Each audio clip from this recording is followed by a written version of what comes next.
প্রিয় দর্শক, আজকের এই দীর্ঘ ভিডিওটিতে আমরা জানব এমন এক ঘটনা যা হয়তো অনেকেই জানেন না। 12টি খেজুর, হ্যাঁ মাত্র 12টি খেজুরের জন্য এক ইহুদি কিভাবে সাহস করে মহানবী হযরত মুহাম্মদ সাল্লাল্লাহু আলাইহি সাল্লামকে আঘাত করেছিল, কি ঘটেছিল সেদিন, কিভাবে ধৈর্য ধারণ করলেন নবীজি, আর এই ঘটনায় কি শিক্ষা লুকিয়ে আছে আমাদের জন্য। আসুন চলুন ইতিহাসের পাতায় ফিরে যাই, যেখানে বয়ে যাচ্ছিল আলো ও অন্ধকারের যুদ্ধ। এই সম্পর্কে আলোচনা করা হবে জীবন মৃত্যু এই পর্বে। জীবন মৃত্যু চ্যানেলে আপনি নতুন হলে অনুরোধ করব সাবস্ক্রাইব করে বেল আইকনটি ক্লিক করুন।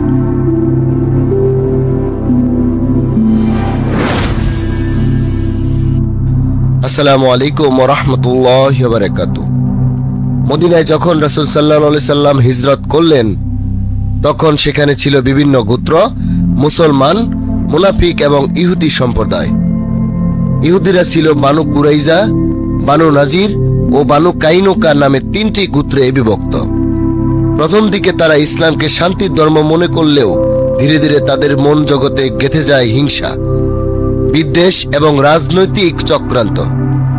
একদিন রাসূল সাল্লাল্লাহু আলাইহি সাল্লাম সাহাবীদের নিয়ে একটি খেজুর বাগানের পাশ দিয়ে যাচ্ছিলেন। হঠাৎ এক ইহুদি এসে সামনে দাঁড়ালো, বলল, হে মুহাম্মদ, আমার পাওনা ঋণ ফেরত দাও, তোমার সময় শেষ হয়েছে। নবী করিম সাল্লাল্লাহু আলাইহি সাল্লাম বললেন, হে আমার বন্ধু, সময় এখনো শেষ হয়নি, আমি সময় মতো তোমার খেজুর ফেরত দেব। কিন্তু সেই ইহুদির চোখে ছিল হিংসার আগুন। সেই নবীজির জামা ধরে টেনে আনে, এমনকি এমনভাবে টেনে আনে যে নবীজির ঘাড়ে দাগ পড়ে যায়।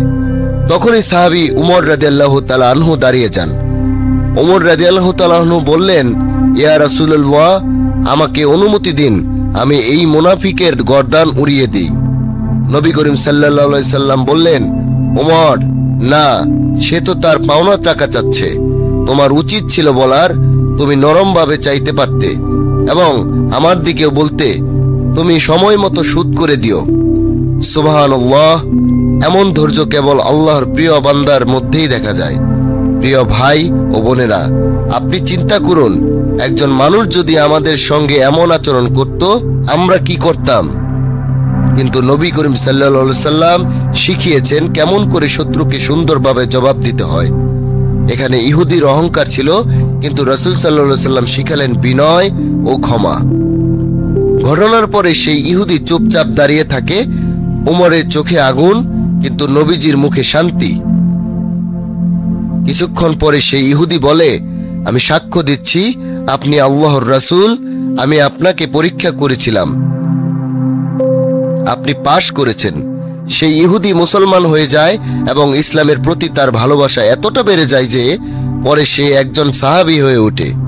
এই ঘটনা আমাদের শেখায় ধৈর্য, সহনশীলতা, দয়া ও ক্ষমা ইসলামের মূল স্তম্ভ। নবী করিম সাল্লাল্লাহু আলাইহি সাল্লাম যদি প্রতিশোধ নিতেন, তাহলে আজ সেই ইহুদি মুসলমান হতো না, কিন্তু তার উদার আচরণ বদলে দিয়েছিল এক কাফেরের অন্তর। আজ আমাদের সমাজে কি দেখছি? সামান্য কথায় রাগ, সহানুভূতির অভাব, মাপ না করার প্রবণতা। নবীজির এই ঘটনা আমাদের প্রতিটি ঘরে শিক্ষা হয়ে উঠতে পারে।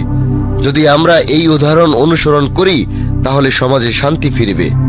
ভাই ও বোনেরা, আল্লাহর রাসূল সাল্লাল্লাহু আলাইহি সাল্লাম আমাদের জন্য যে আদর্শ রেখে গেছেন, তা অনুসরণ করাই আমাদের মূল দায়িত্ব। আমাদের জীবনে কেউ যদি অন্যায় করে, তাহলে প্রতিশোধ নয়, ক্ষমা দিয়ে শেখান ইসলামের আলো। ইনশাআল্লাহ সেই আলো ছড়িয়ে পড়বে চারদিকে। হে আল্লাহ, আমাদের অন্তরগুলোকে নবীজির মতো, মমির মতো করে দাও, আমাদের অহংকার দূর করে দাও, আমাদের ধৈর্য ধরার শক্তি দাও, আমিন।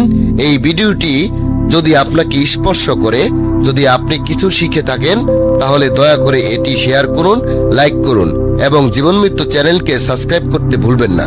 দেখা হবে পরের সত্য ইসলামিক ঘটনার সাথে। আল্লাহ হাফেজ। আসসালামু আলাইকুম ওয়া রাহমাতুল্লাহি ওয়া বারাকাতুহু।